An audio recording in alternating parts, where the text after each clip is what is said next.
എന്റെ പ്രിയമുള്ള സഹോദരങ്ങളെ, മഹാനായ അസ്റഫുൽ ഖൽഖി നബിയുനാ റസൂലുള്ളാഹി സ്വല്ലല്ലാഹു അലൈഹി വസല്ലമ തങ്ങൾ, അല്ലാഹുവിന്റെ പ്രവാചകൻ സ്വല്ലല്ലാഹു അലൈഹി വസല്ലമ തങ്ങൾ ഒരു ദിവസം സ്വർഗ്ഗത്തിന്റെ അനുഗ്രഹങ്ങളെ കുറിച്ചും സ്വർഗ്ഗത്തിന്റെ അനുഭൂതികളെ കുറിച്ചും സ്വർഗ്ഗത്തിലെ കൊട്ടാരങ്ങളെ കുറിച്ചും സ്വർഗ്ഗത്തിലെ കല്ലിനെ കുറിച്ചും അല്ലാഹുവിന്റെ പ്രവാചകൻ തന്റെ അനുചരന്മാരോട് പറഞ്ഞുകൊണ്ടിരിക്കുമ്പോൾ മഹാനായ റസൂലുള്ളാഹി സ്വല്ലല്ലാഹു അലൈഹി വസല്ലമ തങ്ങൾ മരണത്തിന് ശേഷമുള്ള ജീവിതത്തെ കുറിച്ച് ആദ്യം ഖബറിനെ കുറിച്ച് പറഞ്ഞു, പിന്നെ അല്ലാഹുവിന്റെ റസൂൽ മഹ്ശറയെ കുറിച്ച് പറഞ്ഞു, പിന്നെ നരകത്തെ കുറിച്ച് പറഞ്ഞു, പിന്നെ സ്വർഗ്ഗത്തെ കുറിച്ച് പറഞ്ഞു. അല്ലാഹുവിന്റെ പ്രവാചകൻ സ്വല്ലല്ലാഹു അലൈഹി വസല്ലമ തങ്ങൾ പറഞ്ഞുകൊണ്ടിരിക്കുമ്പോൾ അല്ലാഹുവിന്റെ പ്രവാചകൻ തന്റെ സ്വഹാബത്തിനോട് പറഞ്ഞു കൊടുക്കുന്നു, യാ സ്വഹാബാ ലാ യദ്ഖുലൂനൽ ജന്ന ഇല്ലാ ബിറഹ്മത്തില്ലാഹ്. അല്ലാഹുവിന്റെ പ്രവാചകന് സ്വർഗ്ഗത്തിന്റെ അനുഗ്രഹങ്ങളെ കുറിച്ച് പറഞ്ഞപ്പോൾ അത് കേട്ട് ആഗ്രഹം തോന്നിയിട്ട് അല്ലാഹുവിന്റെ പ്രവാചകനോട് സ്വർഗ്ഗത്തിൽ പറഞ്ഞു കൊടുക്കുമ്പോൾ ആ സ്വർഗ്ഗത്തിൽ കിടക്കുന്നതാരെന്ന് ചോദിക്കുമ്പോ അല്ലാഹുവിന്റെ റസൂൽ പറയുന്ന സ്വഹാബാ ലാ യദ്ഖുലൂനൽ ജന്ന ഇല്ലാ ബിറഹ്മത്തില്ലാഹ്. അല്ലാഹുവിന്റെ പ്രവാചകനെ പറഞ്ഞു കൊടുക്കുകയാണ്, അല്ലാഹുവിന്റെ ഔദാര്യമില്ലാതെ പടച്ചവന്റെ കരുണയില്ലാതെ ഒരു മനുഷ്യനും സ്വർഗ്ഗത്തിൽ കിടക്കാൻ കഴിയൂല. അല്ലാഹുവിന്റെ പ്രവാചകനെ പറഞ്ഞു കൊടുക്കുകയാണ്, നമ്മുടെ നിസ്കാരവും നോമ്പും ദിക്റും സ്വലാത്തും സദഖകളും സൽക്കർമ്മങ്ങളും ഇത് കൊണ്ട് സ്വർഗ്ഗത്തിൽ കിടക്കാൻ കഴിയുമെന്ന് കരുതല്ലേ. അല്ലാഹുവിന്റെ റസൂൽ പറയുകയാ, ലാ യദ്ഖുലൂനൽ ജന്ന ഇല്ലാ ബിറഹ്മത്തില്ലാഹ്.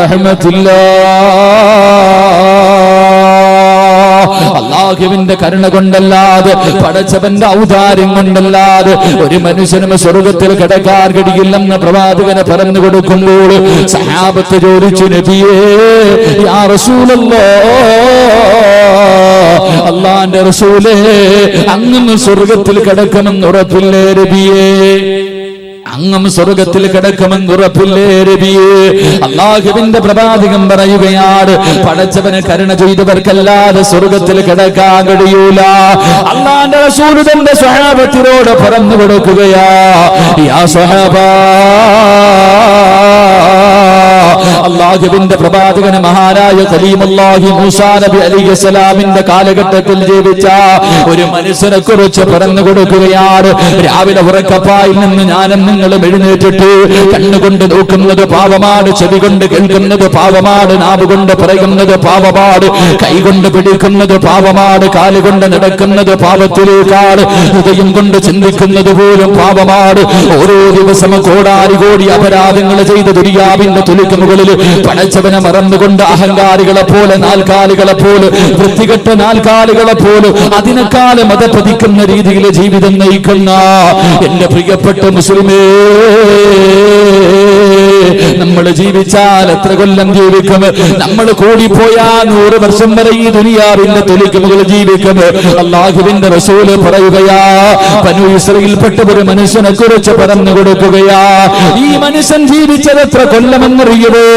അല്ലാഹുവിന്റെ റസൂല് പറയുകയാണ്, ഈ മനുഷ്യൻ ദുനിയാവിന്റെ തൊലിക്ക് മുകളിൽ ജീവിച്ചത് 500 കൊല്ലമാണ് ജീവിച്ചത്.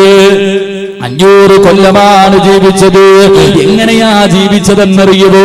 500 വർഷം ഈ ദുനിയാവിന്റെ തൊലിക്ക് മുകളിൽ ജീവിച്ച ഈ മനുഷ്യനുണ്ടല്ലോ, നമ്മളെ പോലെ വെറുതെയല്ല നടന്നത്, തോന്നുമ്പോഴല്ല നിസ്കരിച്ചത്, തോന്നുമ്പോഴല്ല ദിക്ർ പറഞ്ഞത്.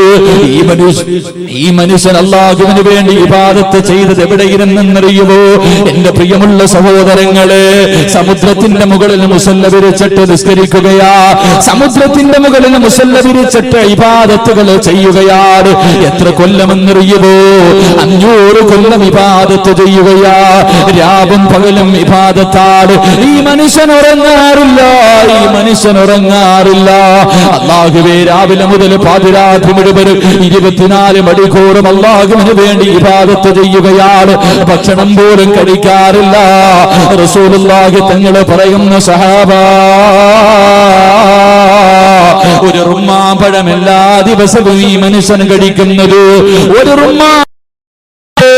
പച്ചവെള്ളം കുടിച്ചിട്ട് അല്ലാഹുവിന് രാവും പകലും ഇബാദത്ത് ചെയ്യുകയാ.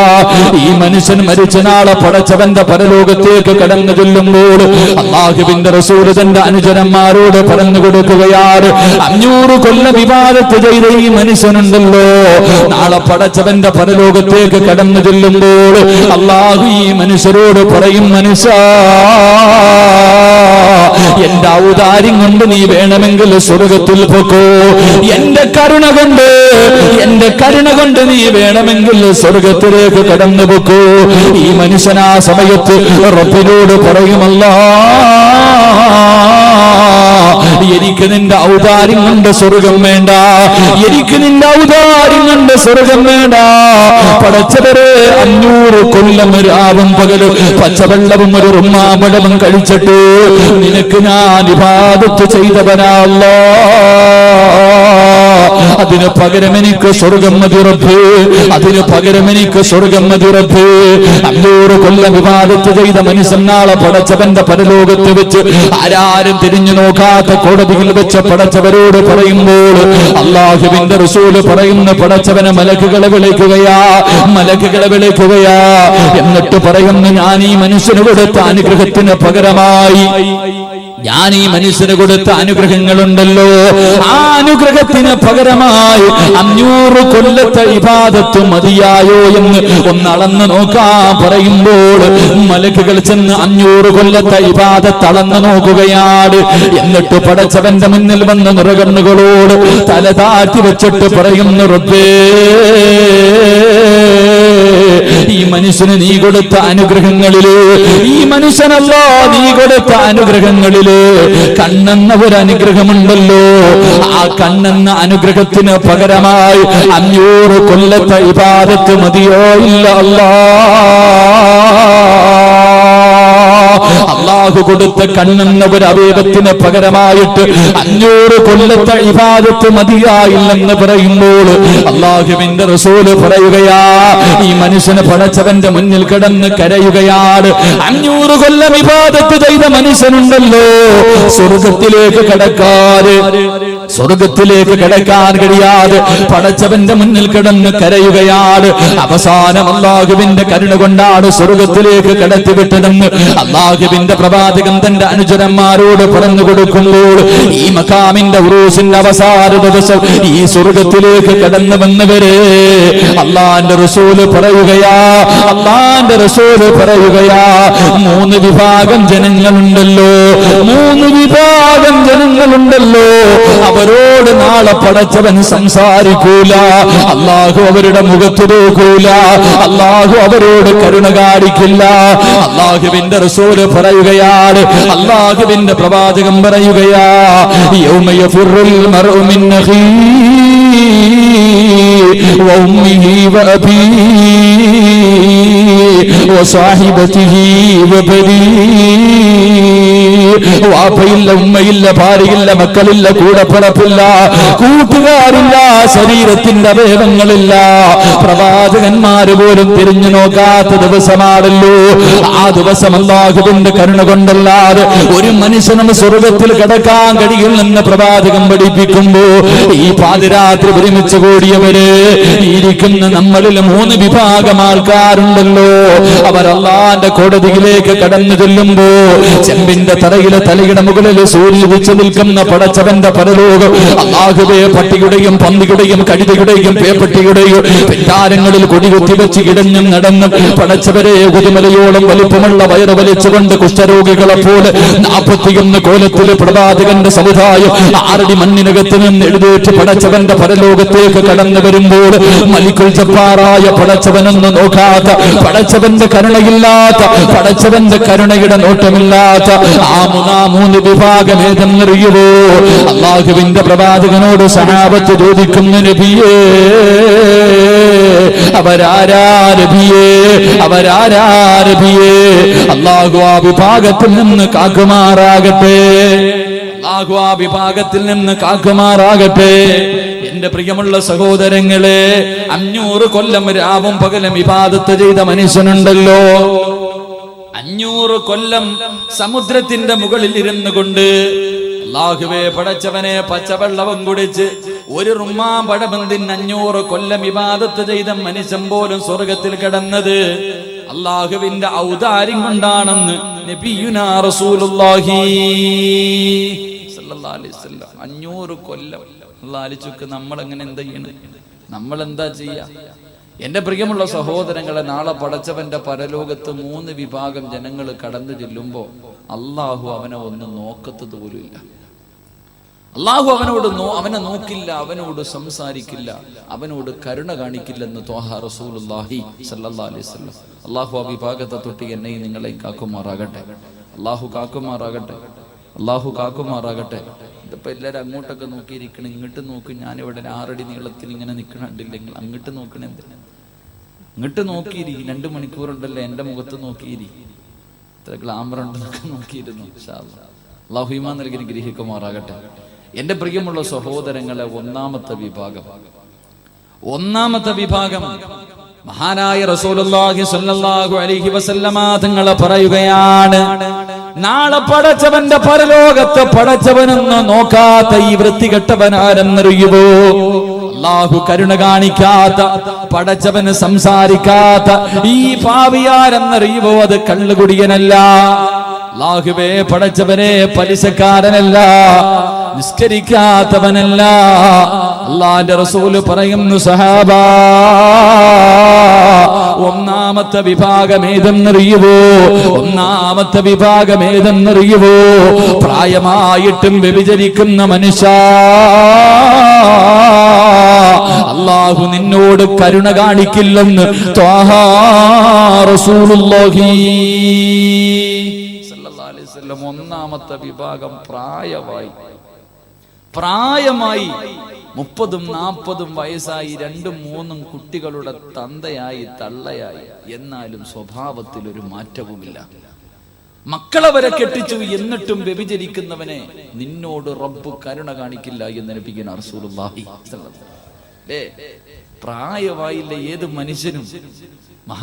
മനുഷ്യനും 10-40 വയസ്സാകുമ്പോഴെങ്കിലും ഏതെങ്കിലും ഒരു മനുഷ്യൻ നന്നാവും. നീ പറയും കല്യാണം കഴിക്കുമ്പോൾ നന്നാവും, വിവാഹം കഴിക്കുന്ന സമയത്തെങ്കിലും നന്നാവോ? അതും കഴിഞ്ഞ് 10, 30 35 40 വയസ്സായി, എന്നാലും നന്നാവൂല. അല്ലാഹുവിന്റെ റസൂൽ സല്ലല്ലാഹു അലൈഹി വസല്ലം തങ്ങൾ പറയുന്നു, 40 വയസ്സിന് മുമ്പ് ചെയ്യുന്ന 40 വയസ്സിന് മുമ്പ് ഒരു പാപം ചെയ്താൽ കിട്ടുന്നതിന്റെ 2 ഇരട്ടി ശിക്ഷയാണ് 40-ന് ശേഷം ചെയ്താലെന്ന് നബിയുനാ റസൂലുള്ളാഹി സ്വല്ലല്ലാഹു അലൈഹി വസല്ലം. കാരണം എന്തേ? ഏതൊരു മനുഷ്യനും 40 ആകുമ്പോ പക്വത എത്തുമെന്നാ പറയണേ. ഏതൊരു മനുഷ്യനും 40 വയസ്സെത്തുമ്പോ, നമ്മുടെ ഇന്നത്തെ അവസ്ഥ ആലോചിച്ച് നോക്കിയേ. ഇന്ന് പെണ്ണ് കെട്ടി മക്കളുള്ള കിളവികൾക്കായി നോട്ടം കൂടുതൽ, പടച്ചനെ ഒളിച്ചോടുന്ന കാര്യം. ഞാൻ ആരെയും ആദ്യം പറയും, എല്ലാരെയും പറയണമല്ലോ, ഞാൻ പ്രത്യേകിച്ച് വിഷയങ്ങളിലൊന്നും കിടക്കൂല. എല്ലാരും കണക്കാ, അറിവുള്ളവനും അറിവില്ലാത്തവനും ഈ വിഷയത്തിൽ എല്ലാവരും സമന്മാരാ. അറിവുള്ളവരുണ്ടെങ്കിൽ അറിവില്ലാത്തവരെല്ലാം കണക്ക് തന്നെ. അള്ളാഹു നമ്മളെയൊക്കെ കാക്കുമാറാകട്ടെ. എന്തായാലും എന്റെ പ്രിയമുള്ള, എന്തിപ്പോ അള്ളാഹു കാക്കുമാറാകട്ടെ. ഇതേ നീ വിചാരിക്കണേ നിന്നെ കൊണ്ട് അതിനൊന്നും പറ്റൂല എന്നാ, നീ വലിയ കുത്തുബുല്ലൊക്കെ താപാന്ന, നിനക്ക് നിസ്കാര തഴമ്പുണ്ട്, എന്നെ ഒരു പെണ്ണ് വിചാരിച്ച ഞാൻ തങ്ങളെ പോലെ ഇരിക്കുമെന്ന് നീ കരുതല്ലേ. മഹാനായ സയ്യിദുനാ അബൂ ഹുറൈറ റളിയല്ലാഹു തആല അൻഹു, അബൂ ഹുറൈറ റളിയല്ലാഹു തആല അൻഹുവിന് 96 വയസ്സ്, 98 വയസ്സാണെന്ന് തോന്നുന്നു. 96 98 വയസ്സായി. ഇശാ നിസ്കാരം കഴിഞ്ഞ് എല്ലാരും പോയി, ഒറ്റയ്ക്ക് പള്ളിക്കകത്തിരുന്ന് കരഞ്ഞുകൊണ്ടിരിക്കുക. അബൂ ഹുറൈറ റളിയല്ലാഹു തആല അൻഹു 96-ാമത്തെ വയസ്സിൽ ഇശാ നിസ്കാരം കഴിഞ്ഞ് എല്ലാരും പോയപ്പോ പള്ളിക്കകത്തിരുന്ന് പൊട്ടിക്കരഞ്ഞു ദുആ ചെയ്യുന്നു, പടച്ചവനെ വ്യഭിചാരത്തിൽ നിന്ന് എന്നെ നീ കാക്കണേ അല്ലാഹ്. ഒരു ചെറുപ്പക്കാരൻ ഇത് കേട്ടുകൊണ്ടുവന്നു. ഒരു ചെറുപ്പക്കാരൻ ഇത് കേട്ടിട്ട് ചിരി വന്നു. അബൂ ഹുറൈറ റളിയല്ലാഹു തആല അൻഹു ദുആ ചെയ്തിട്ട് ഇറങ്ങിയപ്പോൾ ചോദിച്ചു, അല്ല അബൂ ഹുറൈറ, 96 വയസ്സായല്ലോ, നിങ്ങളെ കൊണ്ട് എന്തെങ്കിലും ചെയ്യണമെന്ന് വിചാരിച്ചാലും നടക്കൂലല്ലോ.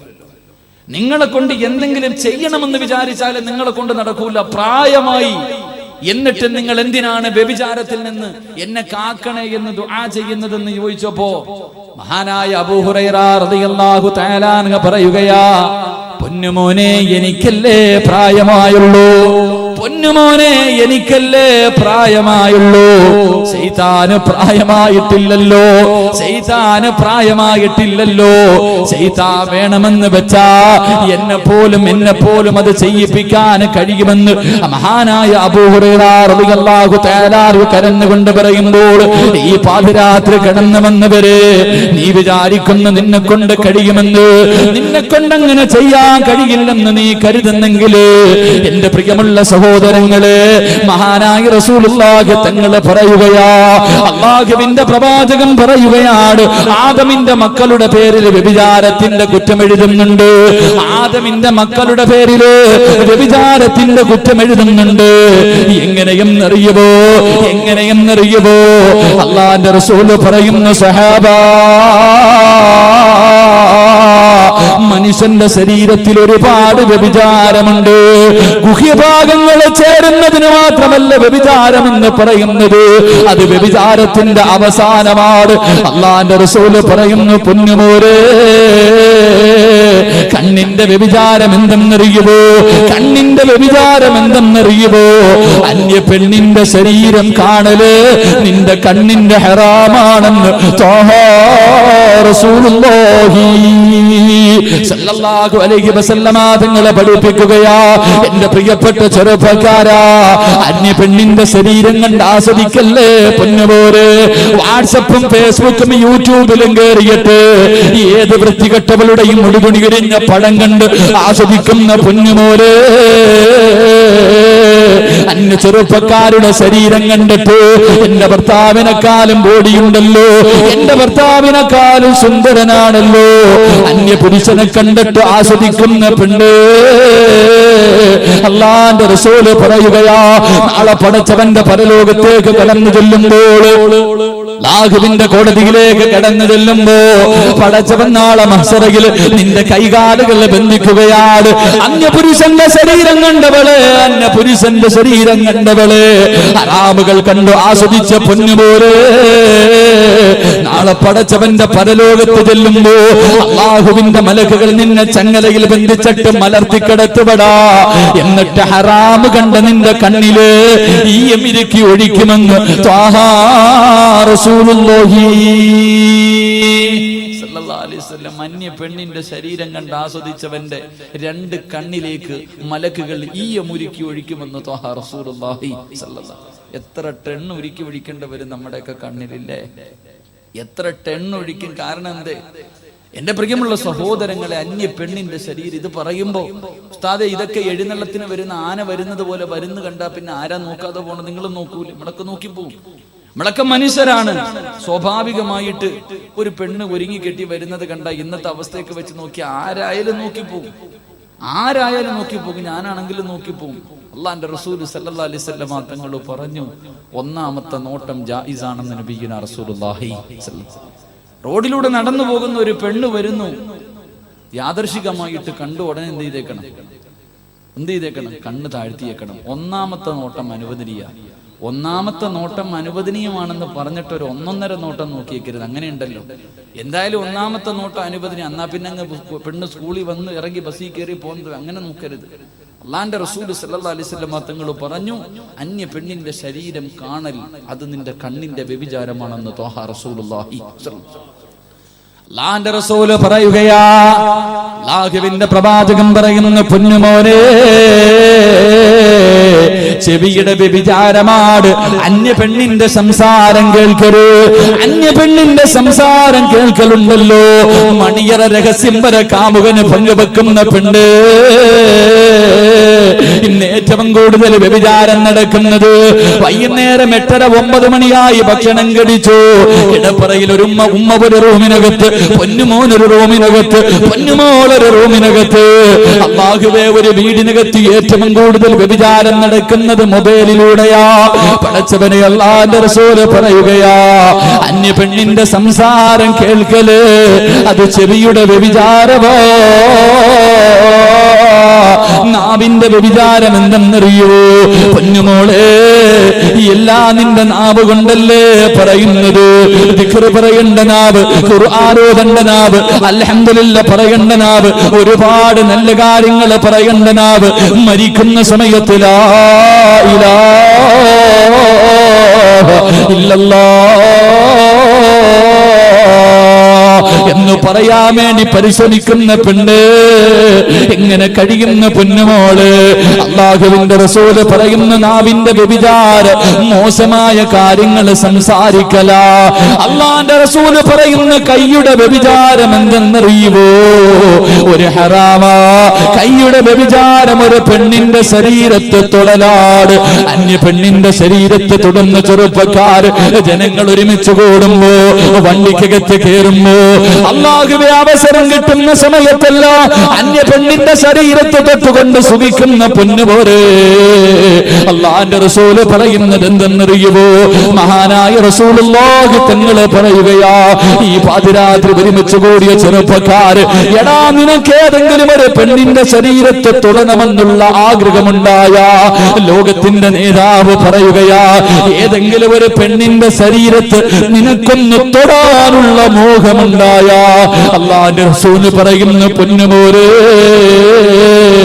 സ്വന്തം കാഷ്ടം തിന്നുകൊണ്ട് കിടക്കുന്ന പന്നി എന്ന് പറയുന്ന മൃഗമുണ്ടല്ലോ, സ്വന്തം കാശം തിന്നുകൊണ്ട് കിടക്കുന്ന പന്നി എന്ന മൃഗമുണ്ടല്ലോ, ആ മൃഗം കാശത്തിനകത്ത് കിടക്കുമ്പോ ആ പെണ്ണിന്റെ ശരീരത്തൊന്ന് തൊടുന്നതിനേക്കാൾ നല്ലത് ആ പന്നിയെ കെട്ടിപ്പിടിച്ച് കിടക്കലാണ് നല്ലതെന്ന് ത്വാഹാ റസൂലുള്ളാഹി സ്വല്ലല്ലാഹു അലൈഹി വസല്ലമ തങ്ങൾ പറയുകയാണ്.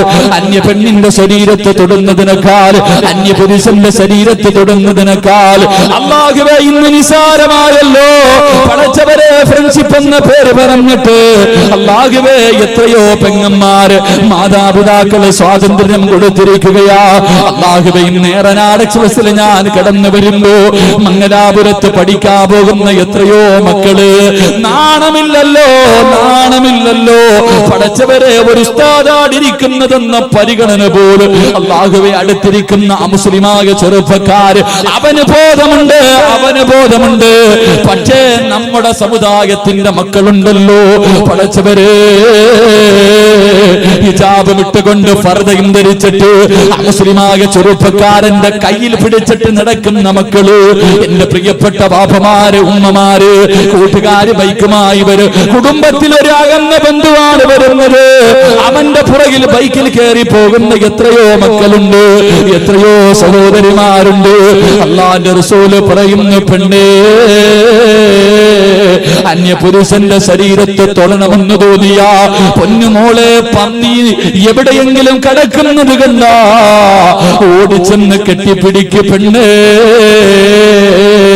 കാരണം 7 വെള്ളത്തിൽ കഴുകിയ ആ പാപം പൊറുക്കും പെണ്ണ്. ഒരു അന്യപുരുഷന്റെ ശരീരത്തെ തൊട്ടാൽ ആ പാപം 7 വെള്ളത്തിൽ കഴുകും ചെറുപ്പക്കാരാ, ഏത് വെള്ളത്തിൽ കഴുകുന്ന ചെറുപ്പക്കാരാ. അല്ലാഹുവിന്റെ റസൂല് പറയുകയാ, കാലിന്റെ വ്യഭിചാരം എന്തെന്നറിയുവോ? ഹറാമായ കാര്യങ്ങളിലേക്ക് നടക്കലാണ്. കാമുകി രാത്രി 10 മണിക്ക് പറയും, കിളവനും കിളവിയും ഉറങ്ങിയടാ, ഒന്ന് വരുവോ, ഒന്ന് വരുവോ. പോകുന്ന വഴി മുഴുവനും വ്യഭിചാരമാ.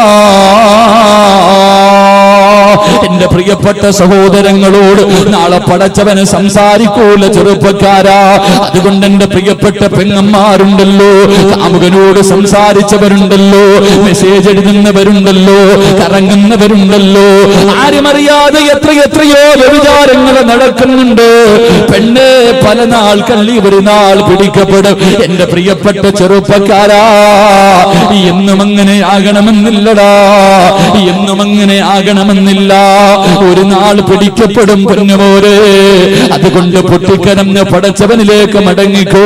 അല്ലാഹുവിന്റെ പ്രവാചകൻ സല്ലല്ലാഹു അലൈഹി വസല്ലമ തങ്ങൾ 1400 വർഷങ്ങൾക്ക് മുമ്പ് പ്രവാചകൻ തന്റെ അനുചരന്മാരോട് തൗബ ചെയ്യാ പറഞ്ഞു കൊടുക്കുമ്പോ റസൂലുള്ളാഹി സല്ലല്ലാഹു അലൈഹി വസല്ലമ തങ്ങളുടെ മുന്നിലേക്ക് മഹാനായ മാഇസ് റളിയല്ലാഹു തആല കടന്നു വരികയാ. ഒരു ചെറുപ്പക്കാരനായ സഹാബിയാ റസൂലുള്ളാഹിന്റെ മുന്നിൽ വന്നിട്ട് പറയുന്നു, നബിയേ, യാ റസൂലല്ലാഹ്, എന്നെ ഒന്ന് ശുദ്ധീകരിക്കു നബിയേ, എന്നെ ഒന്ന് ശുദ്ധീകരിക്കു നബിയേ. അല്ലാഹുവിന്റെ പ്രവാചകനുമായി എന്ന ചെറുപ്പക്കാരനെ മടക്കി വിടുകയാ. രണ്ടാമതും പ്രവാചകന്റെ മുന്നിലേക്ക് കടന്നു വന്നിട്ട് പറയുകയാണ്, യാ റസൂലല്ലാഹ്, ഞാൻ വ്യഭിചരിച്ചു നബിയേ. അല്ലാഹുവിന്റെ പ്രവാചകൻ പറയുന്നു, സഹാബ, മായിസ് കള്ളു കുടിച്ചിട്ടുണ്ടെന്ന് തോന്നുന്നു സഹാബ. അല്ലാഹുവിന്റെ റസൂൽ പറയുന്നു, മായിസ് കള്ളു കുടിച്ചിട്ടുണ്ടോ ഒന്ന് നോക്കാൻ പറയുമ്പോൾ അവിടുന്ന് പറയുന്നു, നബിയേ, ഇല്ല നബിയേ. മായിസ് റളിയല്ലാഹു തആല അൻഹു രണ്ടാമതും മടക്കി വിടുകയാണ്. ഈ ചെറുപ്പക്കാരൻ വീട്ടിൽ പോയി കിടന്നിട്ട് ഉറക്കം വരുന്നില്ല. അല്ലാഹുവേ, മരുഭൂമിയിലൂടെ നടക്കുമ്പോ അല്ലാഹുവേ ചൂട് സഹിക്കാൻ കഴിയാതെ കാല് പൊള്ളുന്ന സമയത്ത് മായിസ് റളിയല്ലാഹു തആല അൻഹുവിന് ഓർമ്മ വരുന്നത് നരകമാണ്, പടച്ചവന്റെ പരലോകമാണ്. അല്ലാഹുവേ, മായിസ് എന്ന ചെറുപ്പക്കാരൻ അല്ലാഹുവിന്റെ റസൂലിന്റെ മുന്നിലേക്ക് മൂന്നാമതും കടന്നു വന്നിട്ട് പറയുന്നു, നബിയേ,